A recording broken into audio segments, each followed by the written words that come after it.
Israel ആക്രമണത്തിൽ സമാനതകളില്ലാത്ത ദുരിതം അനുഭവിക്കുന്ന ഗസയിലെ ജനങ്ങളെ ചേർത്തു പിടിച്ചു കുവൈത്ത്.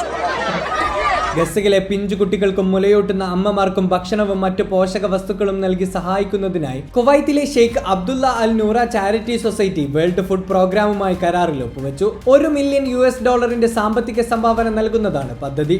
ഭക്ഷ്യക്ഷാമവും തകർന്ന പൊതുസൗകര്യങ്ങളും കാരണം ഗുരുതരമായ ആരോഗ്യസ്ഥിതി അനുഭവിക്കുന്ന ഫലസ്തീൻ ജനതയെയും അമ്മമാരെയും കുട്ടികളെയും സഹായിക്കാനുള്ളതാണ് ഈ പദ്ധതിയെന്ന് society chairperson Jamal Al Noora പറഞ്ഞു. ഗസയിലെ അമ്മമാർക്കും കുട്ടികൾക്കും ആരോഗ്യകരമായ ഭക്ഷണം ഇതുവഴി ഉറപ്പാക്കും. കുവൈത്തിന്റെ ഗസ സംരംഭത്തിനും ആഗോളതലത്തിൽ നടത്തുന്ന മാനുഷിക ശ്രമങ്ങൾക്കും വേൾഡ് ഫുഡ് പ്രോഗ്രാം നന്ദിയും പ്രശംസയും അറിയിച്ചു. തുടർച്ചയായ ഇസ്രായേൽ ആക്രമണത്തെയും ഉപരോധത്തെയും തുടർന്ന് ഗസയിൽ കടുത്ത ഭക്ഷ്യക്ഷാമവും ദുരിതവും തുടരുകയാണ്. ഭക്ഷണങ്ങളുടെയും പോഷകാഹാരങ്ങളുടെയും കുറവ് കുട്ടികളെയും അമ്മമാരെയും വലിയ രൂപത്തിൽ ബാധിക്കുന്നുണ്ട്.